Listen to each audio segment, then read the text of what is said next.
The stars had seen nothing like the Vorthan Empire in 300 years. Their massive ships moved through space like dark thunder, leaving broken worlds behind them. Wherever they went, planets fell. Entire civilizations crumbled in hours. The galaxy had learned to fear the sight of their black hulls against the void. Commander Zextar stood on the bridge of his flagship, watching the cold light of distant stars. He had conquered 47 worlds in his career. Each victory came easier than the last. The pattern never changed. His fleet would arrive, demand surrender, and when the locals refused, he would crush them. Most species lasted less than 6 hours against Vorthan weapons. Today felt no different. His fleet hung in space near the edge of a small solar system. The locals called it Sol. The dominant species called themselves humans. Intelligence reports said they were young and weak. They had only just learned to travel between planets in their own system. Their weapons were primitive. Their ships moved slowly on chemical rockets. "Sir, we have completed our scan of the system," reported his tactical officer. 9 planets, several space stations, and a small defense fleet. Nothing that poses any threat to us. Zextar nodded. The 47th Conquest Fleet was his pride. 12 heavy dreadnoughts formed the core of his force. Each one could crack a planet's surface with its main guns. 43 cruisers provided support and speed. Over 200 smaller ships handled supplies and specialized tasks. Against this force, no world had ever stood for long. "Begin standard approach," he ordered. "Send the usual surrender demand. We will give them 1 hour to respond." The fleet moved forward like a dark tide. The first human patrol ships they encountered did exactly what Zextar expected. They fired a few weak shots, realized they were outmatched, and ran away. Some tried to send warning messages back to their homeworld. Zextar let them. Fear was a useful weapon. The outer planets fell without a fight. Jupiter had several mining stations that the humans abandoned before the Vorthans arrived. Saturn's orbital facilities tried to resist, but their weapons barely scratched Vorthan shields. The defense platforms exploded in bright flashes that lit up the planet's rings. "This is almost too easy," muttered Lieutenant Kexival from the weapons station. "These humans fight like children," Zextar smiled. "Every species thinks they are strong until they meet us. The humans will learn, just like all the others." But not every human ship ran away. Deep in the system, near the 4th planet they called Mars, one ship waited. The USS Independence hung motionless in space, its weapons powered but not firing. It was larger than the patrol ships, but still tiny compared to a Vorthan dreadnought. "Captain." Jake Morrison stood on the Independence's bridge, watching the enemy fleet approach on his screens. He was 42 years old, with gray starting to show in his dark hair. 20 years in the fleet had taught him when to fight and when to run. Today, he had orders that left no room for choice. "Captain, the Vorthan fleet is 3 hours out," reported his navigator, Lisa Parker.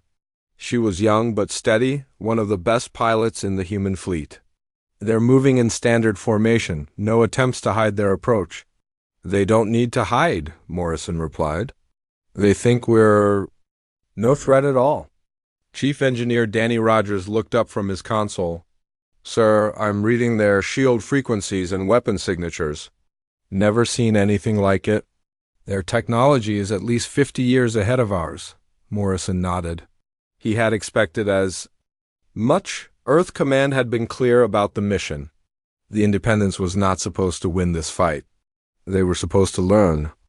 Every piece of information they could gather might help the next battle, if there was one. "Communications, any response to our hail?" Morrison asked. Ben Wright shook his head. "Nothing, sir. They're not interested in talking."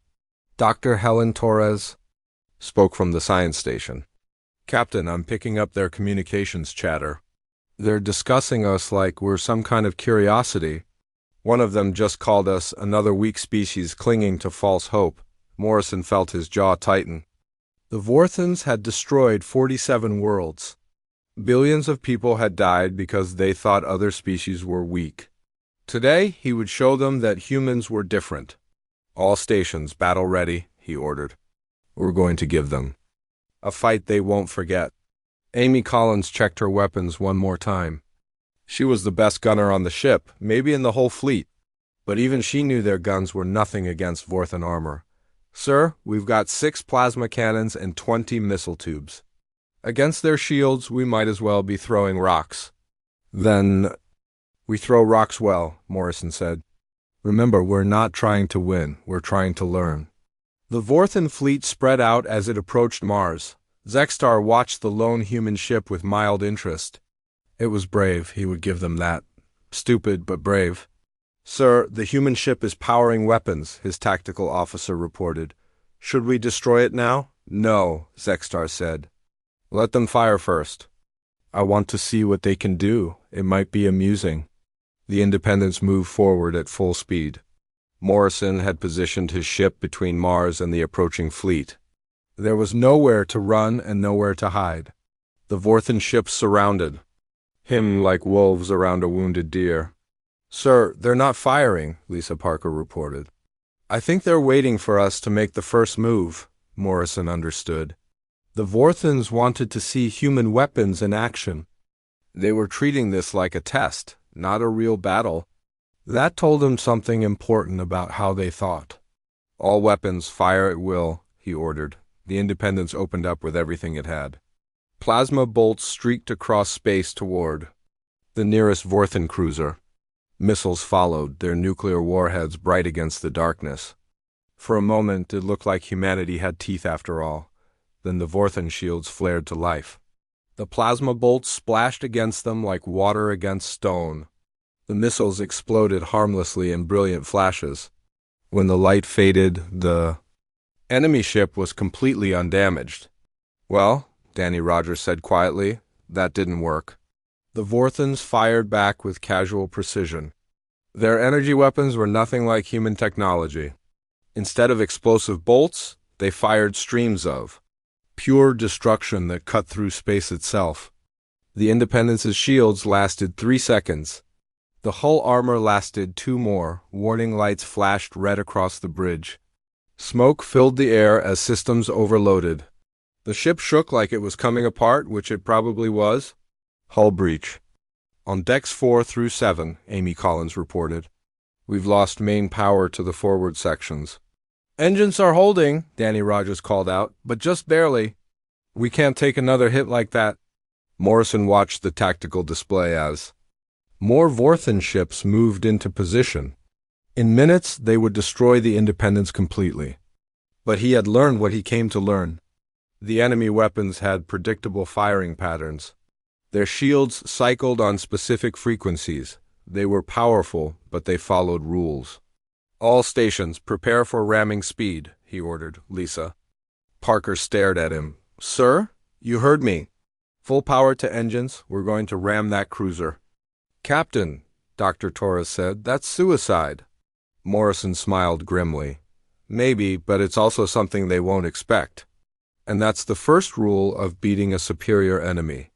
Do something they don't understand. The Independence turned toward the nearest Vorthan ship and accelerated. The enemy commander must have thought the humans had lost their minds. Their return fire was hurried, less accurate than before. The human ship struck the Vorthan cruiser at full speed. The explosion lit up space for thousands of kilometers. When it faded, both ships were gone, but in the seconds before impact, the Independence had launched every escape pod it carried. 800 crew members scattered into the asteroid belt in small, stealthy capsules. The Vorthans, still shocked by the ramming attack, never noticed them disappear into the rocks and debris. Zextar stared at the expanding cloud of wreckage where 2 ships had died. In 300 years of conquest, no enemy had ever used such a tactic. It was wasteful. It was primitive. It made no military sense. It was also the first time anyone had managed to destroy a Vorthan ship. Sir, his tactical officer said uncertainly, what do we do about the escape pods? Zextar waved dismissively. A few hundred survivors hiding in the asteroids? They have no ships, no weapons, no supplies. Space will kill them for us. Continue the advance toward the 3rd planet. But Commander Zextar had made his first mistake. He had underestimated what humans could do with no ships, no weapons, and no supplies. In the asteroid belt, Captain Jake Morrison was very much alive, and he was already planning his next move.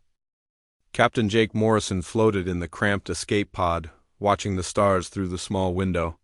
Around him, 7 other crew members waited in silence. The pod was built for 4 people, but desperate times called for desperate measures.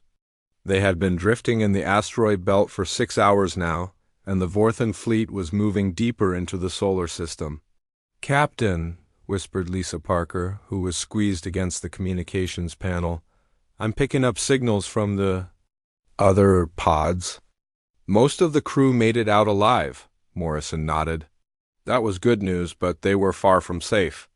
The pods had enough air for maybe 2 days, and the nearest asteroid with a mining station was 12 hours away at their current speed. "Any word from Earth?" he asked. Ben Wright was monitoring the long-range communications. "Nothing official, sir, but I'm hearing a lot of chatter from the inner system." "Sounds like panic." Morrison understood why. The Vorthans had crushed humanity's outer defenses in less than a day. The Independence had been their strongest ship, and it was gone. From Earth's perspective, the invasion was proceeding exactly as planned, but Morrison knew better. The ramming attack had surprised the enemy. For just a moment, he had seen confusion on their faces before the collision. The Vorthans were used to opponents who fought by their rules. They did not know how to handle an enemy who broke those rules. "Danny," Morrison said to the engineer floating near the back of the pod, "did you get the readings we needed?" Danny Rogers smiled grimly. "Every bit of data our sensors could gather, sir. Their shield frequencies, weapon cycles, engine signatures. Even got a good look at their hull composition before we hit them." "Good. That information is going to save lives." Amy Collins shifted uncomfortably in her seat. "Sir, with respect, how? We just proved that our weapons can't hurt them. Even ramming them barely scratched their fleet." Morrison looked at his weapons officer. She was young and angry, which he understood. Watching their best shots bounce off enemy shields would frustrate anyone, but she was missing the bigger picture. "Amy, what's the first rule of fighting a superior enemy?" She thought for a moment. "Don't fight them on their terms?" "Exactly. The Vorthans expect us to line up our ships and trade shots with them. They want a nice, clean fleet battle where their better technology wins the day, so we don't give them that battle." Dr. Helen Torres spoke up from her position near the life support controls.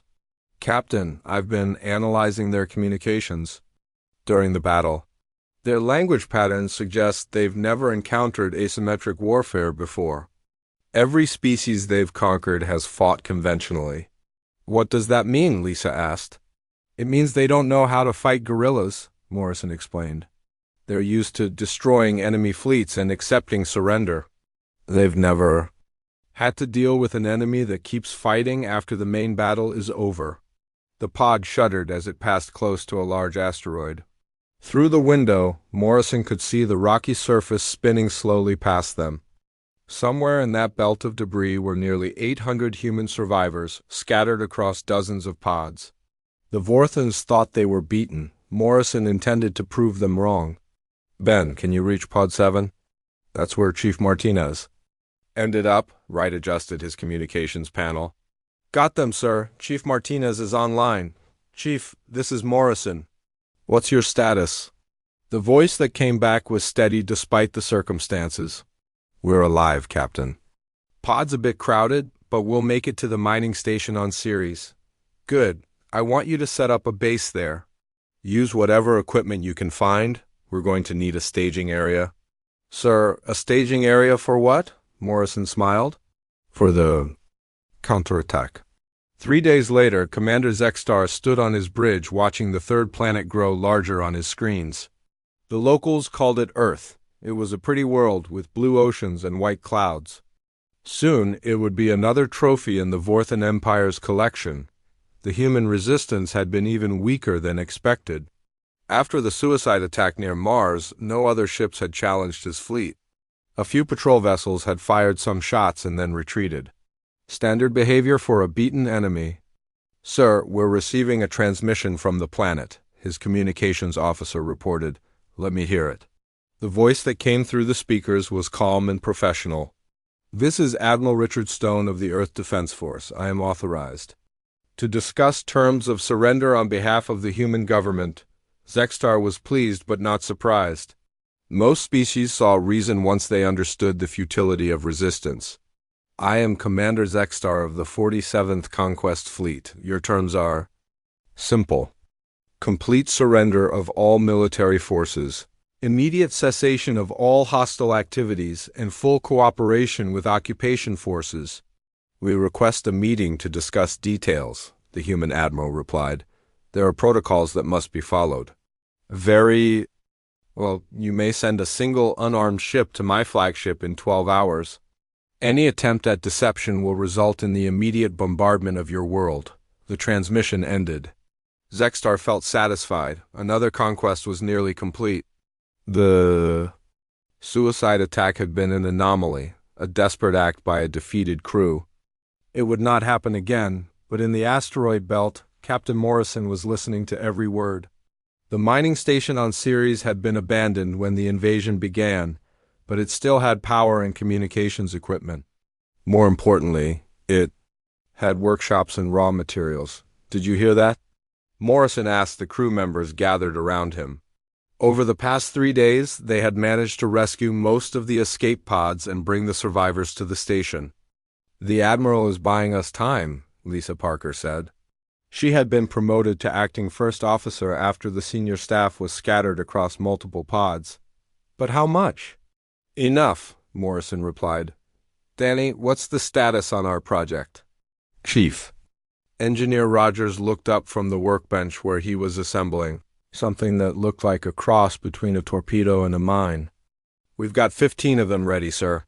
The Vorthan technology we salvaged from their damaged fighter is working better than expected. Morrison had been surprised when they found the wrecked Vorthan scout ship drifting in the asteroid field. It had been damaged in the earlier battle, probably by debris from the Independence's ramming attack. The crew was dead, but the technology was intact. Dr. Torres, any progress on understanding their systems? Helen Torres was bent over a piece of alien equipment, her face lit by strange blue lights. I think I've figured out how their shields work, Captain. They're incredibly powerful, but they have a weakness. They can't maintain full strength while the ship is accelerating hard. Interesting. What about their sensors? That's the really good news. Their sensors are designed to track large objects moving in predictable patterns. Things like ships in formation or space stations. They're not very good at detecting small, irregular objects that move randomly. Amy Collins understood immediately. Like asteroids, exactly. Or like modified mining charges that look like asteroids until they explode. Morrison felt a grin spreading across his face. How many of those charges can we make? With the materials here? Maybe 50, Danny replied. But Captain, even 50 explosions won't stop their whole fleet. We're not trying to stop their fleet, Morrison said. We're trying to teach them that humans don't give up easy. The next day, Admiral Stone's ship approached the Vorthan flagship. It was a small diplomatic vessel unarmed as promised. Commander Zextar watched it dock with mild interest. The meeting would be brief. Humans would surrender, he would accept, and the conquest would be complete. But as the human ship attached to his docking bay, other things were moving in the asteroid belt. 50 small objects, each no larger than a refrigerator, began drifting toward the Vorthan fleet. They moved slowly, tumbling like natural debris. Their surfaces were rough and irregular, covered with real asteroid rock. To Vorthan sensors, they looked like nothing more than space junk disturbed by the fleet's passage inside the diplomatic ship. Admiral Stone was doing exactly what Morrison had asked. He was asking questions, raising concerns, and generally making the surrender process as complicated as possible. Every minute he could delay was another minute for the asteroid charges to reach their targets. I need assurance that civilian populations will be protected, Stone said, consulting a thick manual of regulations. Zextar was growing impatient. Your civilians will not be harmed if they cooperate. This is standard policy. Yes, but there are specific protocols for different age groups. Children under 16, for example, have special protections under galactic law. There is no galactic law higher than Vorthan authority, Zexstar replied coldly. Stone pretended to make notes. I see. And what about medical facilities? We have several hospitals that treat off-world patients. As the tedious negotiations continued, the first asteroid charges reached their targets. They had been programmed to attach themselves to Vorthan ship hulls and weight. Danny Rogers had designed them to look like natural collisions, the kind of minor impacts that happen when large ships move through debris fields. Morrison watched from the Ceres station as tiny lights began appearing on his tactical display. Each light represented a charge that had successfully attached to an enemy ship. 23 lights appeared, then 31, then 47. All charges in position, Amy Collins reported. Commander Zexstar stared at the damage reports flowing across his screens. 17 ships had lost their main communication arrays. 23 had damaged sensors. 8 were leaking atmosphere from hull breaches. None of the damage was fatal, but it was embarrassing and expensive to repair. How did they do this? He demanded of his tactical officer. We're still investigating, sir. The explosions came from small devices that attached to our hulls. They appeared to be natural debris until they detonated. Zexstar felt his mandibles click together in frustration. In 300 years of conquest, no enemy had ever used such tactics. It was like being bitten by insects while trying to fight a real battle. Sir, his communications officer interrupted, we're receiving reports from our advanced scouts. 3 supply convoys have gone missing in the outer system. Missing? How does an entire convoy go missing? Unknown, sir. They were there one moment. Gone the next. No distress signals, no debris fields. It's like they simply vanished? On the asteroid mining station, Captain Morrison listened to the intercepted Vorthan communications with satisfaction. The enemy was confused and angry, which was exactly what he wanted. Confused enemies made mistakes. Report from Strike Team 3, Lisa Parker announced, reading from her communications console. Supply Convoy Charlie has been captured intact. Minimal resistance, Morrison nodded. The convoy raids were working better than expected. The Vorthans sent their supplies in small groups, protected only by a few light escorts. They had never needed heavy protection before because no enemy had ever survived long enough to threaten their supply lines. But humans were proving to be different. Very different. What about Strike Team 5? Morrison asked. Amy Collins checked her tactical display. They've successfully infiltrated the damaged cruiser near Jupiter. Danny's team is inside now, downloading their computer systems. The cruiser had been one of the ships damaged in the asteroid charge attack, rather than return to the main fleet. For repairs, it had moved to a quiet orbit near Jupiter to fix its systems. The Vorthans thought it was safe there. They were wrong. Chief Engineer Danny Rogers floated through the alien corridors of the Vorthan ship, his magnetic boots clicking softly against the metal floor. Behind him, 6 other humans moved in perfect silence. They had practiced this infiltration. For days, using blueprints stolen from the first captured convoy, the Vorthan crew was busy repairing damage, and had no idea that enemies were aboard their ship. Human stealth technology was primitive compared to Vorthan sensors, but it worked well enough when the enemy wasn't looking for it. Team 2 in position, Danny whispered into his radio. Beginning data extraction now. He plugged a human computer tablet into the alien control panel. The device had been modified with captured Vorthan technology, allowing it to interface with their systems. Within minutes, terabytes of information began flowing into human hands. Ship designs, weapon specifications, tactical manuals, star charts. Everything the Vorthans knew about warfare was being copied and sent back to the mining station. But Danny wasn't done yet. Team 3, begin sabotage protocol, he ordered. His engineers moved through the ship like ghosts, making small changes. To critical systems? They didn't destroy anything outright. That would be noticed immediately.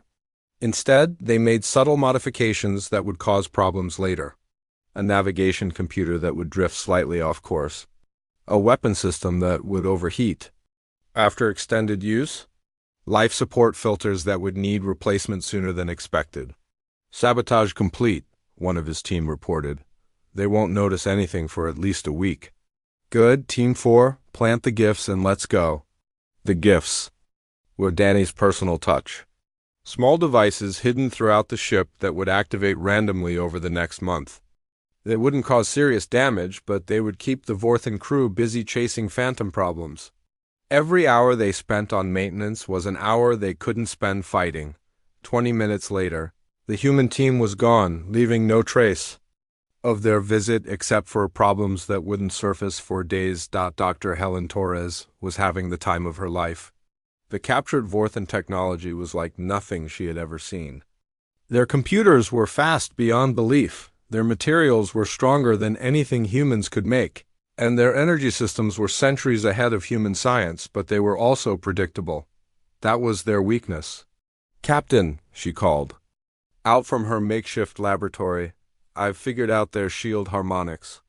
Every Vorthan ship uses the same basic frequency patterns. If we can build devices that interfere with those patterns, we can disrupt their shields completely." Morrison walked over to look at her work. The lab was a mess of human and alien technology wired together in ways that would make any engineer nervous, but it was producing results. "How long to build interference devices?" he asked. "Give me 3 days and all the spare electronics we can find. I can make 20 units that will disrupt their shields for maybe 30 seconds each." 30 seconds isn't very long, Helen smiled. "Captain, how long does it take to fire a missile?" Morrison understood. 30 seconds was an eternity in space combat. With their shields down, Vorthan ships would be vulnerable to even primitive human weapons. Get started immediately. What about their communication systems? Even better news. They use a central relay system for fleet coordination. If we can take out their communication ships, the entire fleet will have trouble working together. Noted, keep working on it. As Morrison walked away, he felt something he hadn't experienced since the war began. Hope. The Vorthans were powerful, but they had weaknesses. And humans were very good at exploiting weaknesses. Commander Zextar was beginning to understand that he faced a problem unlike any in his career. The humans refused to fight properly. Instead of gathering their forces for a decisive battle, they struck from shadows and melted away like smoke. "Sir, we've lost another supply convoy," his aide reported. "That makes 7 in the past week." "Increase the escort strength," Zextar ordered. "We already have, sir." This convoy had 2 cruisers protecting it. They were found drifting empty. No crew, no cargo, no explanation. Zextar clicked his mandibles again. Each missing convoy meant his fleet had less fuel, fewer spare parts, and lower morale. His ships were starting to show wear from constant patrols and repairs. "What about the infiltration teams?" he asked. "No progress, sir. We know humans are boarding our ships somehow, but we can't detect them. Our security sweeps find nothing, but minor system failures are increasing across the fleet." "And our advance toward the inner system?" His tactical officer hesitated. "Delayed." "Again, sir. The constant harassment has forced us to travel in tight formation and check every asteroid field for threats. Our progress is much slower than planned." Zextar stared at the tactical display showing his fleet's position. They had been in the Sol system for 3 weeks now. His original plan called for the conquest to be complete in 6 hours. The delay was becoming embarrassing. Soon, the High Command would start asking uncomfortable questions. "Sir," his communications officer called out, "we're receiving a transmission from the human base on Ceres." "Put it through." The face that appeared on the screen was weathered and scarred, with gray hair and calm blue eyes. It was the human who had rammed his ship at Mars. "Commander Zextar," Captain Morrison said politely, "I thought it was time we talked." Zextar leaned forward. "You're supposed to be dead. Reports of my death have been greatly exaggerated. I wanted to discuss terms." "The only terms are your complete surrender," Morrison smiled. Actually, I was thinking of offering you the chance to surrender. Your fleet is damaged, your supply lines are cut, and your crews are tired. This doesn't have to end badly for everyone. You have no ships, no weapons, and no hope of victory, Zextar replied coldly. What makes you think you can threaten the Vorthan Empire? Because you're fighting the wrong war, Commander. You came here expecting to crush a conventional fleet and accept surrender from a beaten government. Instead, you found something your people have never encountered before. And what is that? Humans who refuse to stay beaten. Every convoy you lose makes you weaker. Every ship we sabotage reduces your effectiveness. Every day we delay your advance gives Earth more time to prepare. You're not conquering a world, Commander. You're bleeding to death by 1,000 small cuts. The transmission ended, leaving Zextar staring at a blank screen. Around him, his bridge crew waited in uncomfortable silence. They had all heard the human's words, and worse, they knew he was right. The fleet was weaker than when it had arrived. Morale was dropping. Several ship captains had privately asked when they could expect reinforcements. None of them had ever needed reinforcements. Before, sir, his aide asked quietly, what are your orders? Zextar studied the tactical display for a long moment. His fleet still vastly outnumbered the surviving humans. His ships were still more powerful than anything the enemy could field. He should be able to complete this conquest with ease, but the humans weren't following the rules. They weren't fighting the kind of war he knew how to win. And with each passing day, he was beginning to suspect that they never would. Maintain current positions, he ordered finally, and double the security. Patrols. I want to know where these humans are hiding. When Commander Zextar had not slept well in 2 weeks. Every time he closed his eyes, he saw supply convoys disappearing into the void and listened to damage reports from ships that should have been untouchable. The humans were like a disease spreading through his fleet, and he could not find a cure. Sir, the patrol sweeps of the asteroid belt have found nothing, his tactical officer reported. Wherever the humans are hiding, our sensors cannot detect them. Zextar studied the star charts spread across his command table. The asteroid belt was vast, filled with millions of rocks and debris. Finding a few hundred humans hiding among them was like finding specific grains of sand on a beach. Change our approach, he decided. Instead of large patrol groups, send out small teams of 2 or 3 ships. Make them move randomly and unpredictably. If the humans want to play games, we will learn to play better. His aide looked concerned. Sir, smaller groups will be more vulnerable to attack. Yes, but they will also be harder to track and predict. The humans have been studying our patterns. Time to change the patterns. Zextar was learning. That worried Captain Morrison more than anything else the enemy had done so far. Smart enemies were dangerous enemies. The Vorthans are adapting faster than expected, Lisa Parker reported from her position at the communications console. Their new patrol patterns are much harder to predict. Morrison nodded as he studied the tactical display. Red dots showed Vorthan ships moving through the system in seemingly random patterns. Some traveled alone, others in pairs.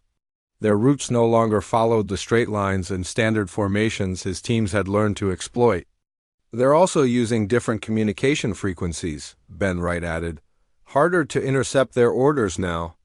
Dr. Helen Torres looked up from her workbench where she was assembling another shield disruptor. Captain, I'm seeing something else in their communications. Their language patterns are changing. They're using more words related to uncertainty and caution. Meaning? They're scared. Not panicked, but definitely more careful than before. Fear changes how people think and fight. Morrison understood. Fear could make enemies more dangerous, because it made them unpredictable, but it could also make them make mistakes. The key was pushing them toward the kind of fear that caused errors, not the kind that made them stronger. Amy, what's the status on our special project?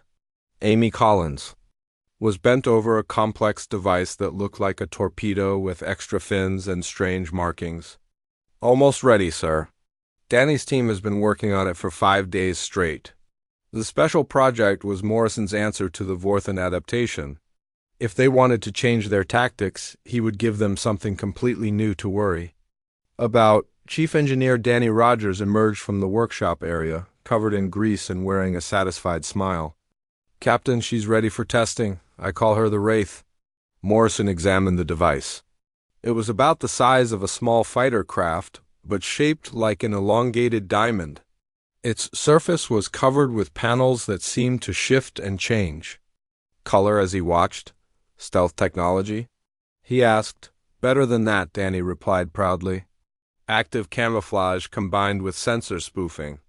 This baby can look like an asteroid, a piece of debris, or even a small Vorthan ship, depending on what sensors are looking at it, and the payload?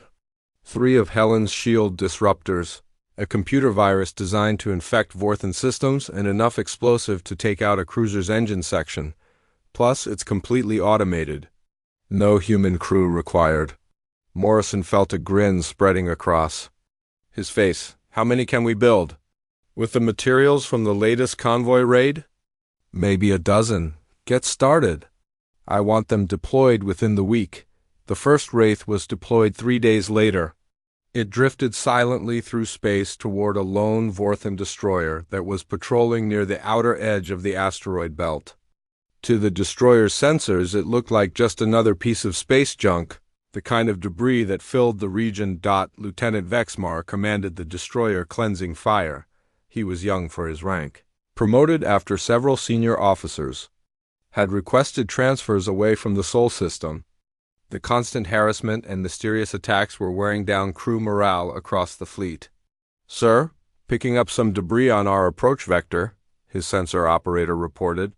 "Standard asteroid fragments, nothing unusual." Vexmar barely glanced at the display. After weeks of false alarms and phantom contacts, his crew had learned to ignore most of the small objects that cluttered their sensors. The asteroid belt was full of junk. "Continue on course," he ordered. The Wraith drifted closer, its camouflage systems making constant adjustments to match what the Vorthan sensors expected to see. When it was within 50 meters of the destroyer, it activated its shield DIS-RUPTORs. The cleansing fire's shields flickered and died. Warning lights flashed across the bridge as the crew tried to understand what had happened. In the confusion, no one noticed the small object attaching itself to their hull. "Shields are down," the engineering officer reported. "Unknown cause. Working to restore them now." "How long?" Vexmar demanded. 10 minutes, maybe 15. The Wraith's computer virus began spreading through the destroyer's systems like wildfire. Navigation computers started showing false readings. Weapon systems reported phantom targets. Life support began cycling through unnecessary diagnostic routines. "Sir, we're having multiple system failures," the tactical officer called out. "Nothing?" "Serious, but everything is running slower than normal." Vexmar felt a cold dread settling in his stomach. This was exactly how the other ships had described their problems before they were found drifting empty. "All stop," he ordered. "Begin full security sweep of the ship," but it was too late. The Wraith had already done its work and detached from the hull. By the time the Vorthan security teams finished their search, it was drifting away disguised. As another piece of debris, the cleansing fire limped back toward the main fleet with damaged systems and a demoralized crew. They had been attacked by something they never saw in a way they didn't understand, and they had no idea how to prevent it from happening again. "Commander." Zexstar listened to Lieutenant Vexmar's report with growing frustration. It was the same story he had heard a dozen times before. Mysterious system failures, invisible attackers, and crew members who jumped at shadows. "Sir," his communications officer interrupted, "we're receiving a priority message from the High Command." Zexstar accepted the transmission with dread. He had been expecting this call for days. The face that appeared on his screen belonged to Fleet Admiral Kexthal, one of the most senior commanders in the Vorthan military. His expression was not pleasant. "Commander Zexstar," the Admiral began coldly, "I have been reviewing your progress reports. Or rather, your lack of progress reports. Sir, the situation here is more complex than anticipated." "Complex?" You are facing a single species that barely has interplanetary travel. How complex can it be? Zextar chose his words carefully.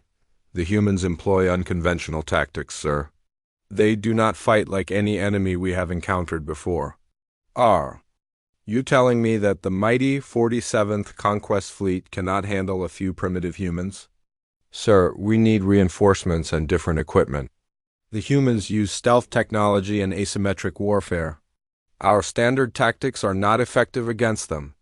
Admiral Kexthal's expression grew even colder. Commander, the Vorthan Empire does not send reinforcements to deal with primitive species. You have 12 dreadnoughts and over 200 support ships. That is more than enough firepower to crack a planet. Yes, sir, but they're not fighting us for planets. They're fighting us for time and resources. Every day we spend here weakens our fleet. Then stop giving them time. Complete the conquest immediately, or I will send someone who can. The transmission ended, leaving Zextar staring at a blank screen. The Admiral's message was clear: win quickly or be replaced. But how could he win quickly against an enemy he couldn't find? Sir, his aide said quietly, what are your orders? Zextar looked at the tactical display showing his fleet spread across the solar system. His ships were strong but tired. His crews were skilled but demoralized.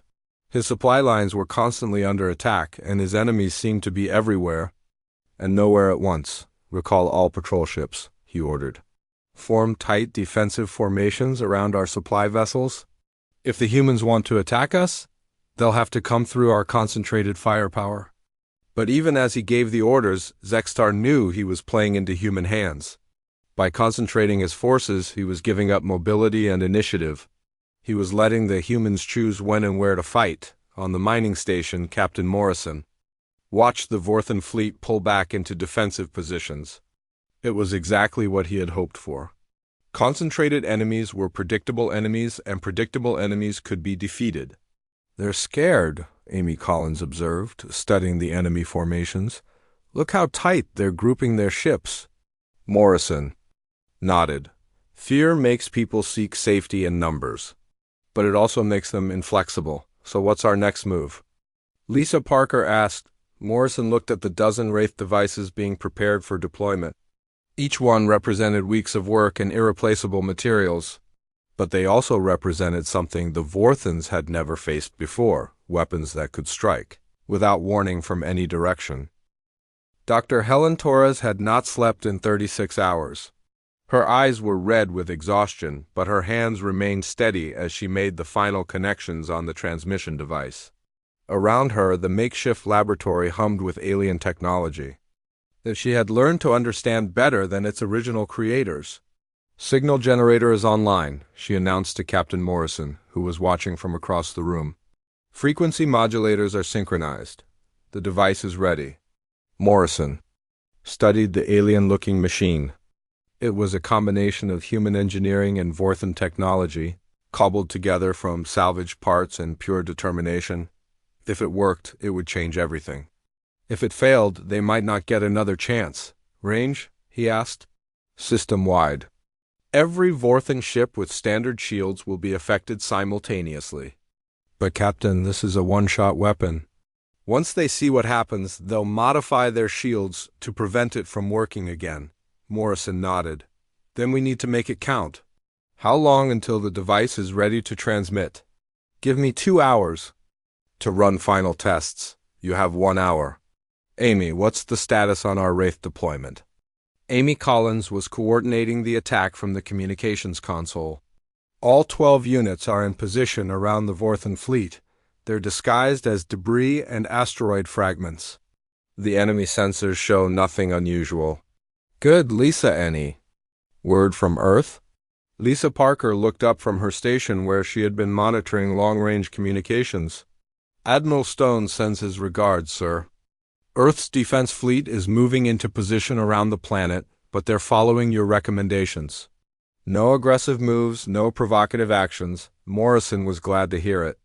The last thing he wanted was for Earth to start a conventional battle while he was preparing an unconventional attack. The Vorthans needed to believe they were still facing the same enemy they had been fighting for weeks. Ben, can you tap into their command frequency? Ben Wright nodded. Already done, sir. We're hearing everything they say to each other. The intercepted Vorthan communications painted a picture of an increasingly desperate fleet. Commander Zextar was under pressure from his superiors to finish the conquest quickly. His ship captains were requesting transfers. His crew morale was at an all-time low. Sir, his tactical officer was saying on the intercepted channel, the patrol ship Warriors Edge has reported another system malfunction. They're requesting permission to return to the fleet for repairs. Denied, Zextar replied sharply. We cannot afford to lose any more ships to these phantom attacks. They will repair their systems in place, Morrison smiled grimly. The Vorthan commander was trapped between his fear of human attacks and his fear of appearing weak to his superiors. That kind of pressure made people make bad decisions. Captain, Helen Torres called out, the device is ready. All tests show green. We can transmit on your order. Morrison looked around the room at his crew. They had been living in this asteroid mining station for weeks, turning salvaged junk into weapons and hope into reality. They were tired, hungry, and outnumbered by impossible odds. They were also about to attempt something that had never been tried before in the history of warfare. All stations, prepare for Operation Mirror, he announced. Commander Zextar stood on his bridge, watching the tactical display that showed his fleet in tight defensive formation. The humans had been quiet for 2 days, which worried him more than their attacks. In his experience, quiet enemies were planning something terrible. Sir, we're detecting some unusual energy readings from the asteroid belt, his sensor operator reported. What kind of readings? Unknown, sir. The signature doesn't match any known human technology. Zextar felt his stomach tighten. After weeks of fighting these unpredictable humans, he had learned to fear the unknown. Every time they had encountered something new, it had cost him ships and crew. All ships, raise shields to maximum power, he ordered. Prepare for possible attack. Across his fleet, Vorthan shields flared to life at full strength. The familiar blue glow surrounded each ship like a protective cocoon. For a moment, Zextar felt safer. Vorthan shields had never failed him before. That moment of confidence lasted exactly 30 seconds. Helen Torres pressed the transmission button, and her device sent a carefully crafted signal across the solar system. The signal was designed to match Vorthan shield frequencies perfectly, but with one crucial difference. Instead of maintaining the shields, it caused them to resonate at their natural breaking point. The effect was immediate and devastating. Every Vorthan shield in the system began to overload simultaneously. What should have been protective energy barriers became contained explosions waiting to happen. Sir, shield generators are showing critical overload. The engineering officer on Zextar-S flagship shouted over alarms that were suddenly screaming across the bridge. Shut them down immediately, Zextar ordered, but it was too late. The shields had already passed the point of no return. Across the Vorthan fleet, bright explosions bloomed as shield generators tore themselves apart. Ships that had seemed invincible moments before were suddenly naked and vulnerable. On the mining station, Morrison watched the tactical display as dozens of red flashes marked shield failures across the enemy fleet. It was the most beautiful sight he had ever seen. Now, he ordered, the 12 Wraith devices activated simultaneously. They dropped their camouflage and revealed themselves as sleek, deadly weapons moving at high speed toward the Vorthan ships. But these were not the simple explosive devices the enemy had encountered before. These Wraiths carried something much more dangerous. Amy Collins had spent days programming each device with specific targets and objectives. Instead of trying to destroy ships, they were designed to capture them. The Wraiths attached themselves to Vorthan hulls and began cutting through armor with stolen Vorthan cutting tools. Boarding parties away, she announced with satisfaction, but these boarding parties consisted of only machines and computers. The Wraiths carried no human crew. Instead, they carried computer viruses designed to take control of Vorthan ship systems completely. Commander Zextar, watched in horror as his tactical display showed friendly ships suddenly changing course without orders. Their transponder signals were shifting from blue to red as human computer viruses took control of their navigation, weapons, and life support systems. "Sir, the cruiser Stormbringer is targeting the destroyer Nightfall," his tactical officer reported in disbelief. "Order them to stand down immediately." "I've tried, sir. They're not responding to our communications. It's like they can't hear." U.S. Zexstar realized what was happening. The humans were using captured Vorthan ships against the rest of his fleet. Ships that should have been fighting for the Empire were now fighting for the enemy. "All remaining ships, target the compromised vessels," he ordered desperately, but his fleet was in chaos. Without shields, his ships were vulnerable to weapons they had never worried about before. With computer viruses spreading through their systems, his crews were fighting their own ships as much as the enemy. And with captured vessels now attacking their former allies, no one knew who to trust. The USS Independence emerged from the asteroid belt like a ghost returning from the dead. The ship had been rebuilt using technology from a dozen different sources. Human engineering, Vorthan power systems, captured weapons, and salvaged armor plates made it look like nothing that had ever flown before. Captain Morrison stood on the rebuilt bridge, watching his enemy's fleet tear itself apart. But he wasn't finished yet. The Independence moved towards Zexstar-S flagship with deliberate purpose. "Open a channel to the Vorthan command ship," Morrison ordered. Zexstar-S face appeared on the screen, and Morrison could see the defeat in his eyes. The Vorthan commander looked older than he had weeks ago, worn down by fighting an enemy he couldn't understand. "Commander Zexstar," Morrison said politely, "I believe we discussed terms once before." "You have one," Zexstar replied quietly. "What are your demands?" Morrison considered the question. He could demand the complete surrender of the Vorthan fleet. He could insist that they leave human space forever. He could even take prisoners and ships as trophies. Instead, he chose something else. "Leave," Morrison said simply.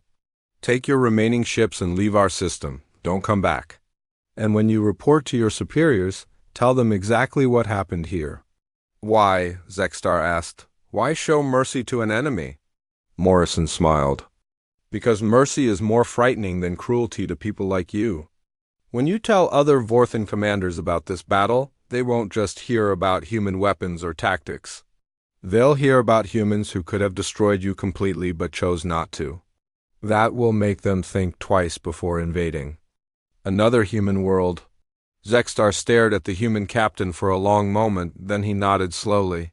"You have taught us something today, Captain Morrison. Humans are not like other species we have conquered." "No," Morrison agreed, "we're not. We're the species that refuses to stay conquered."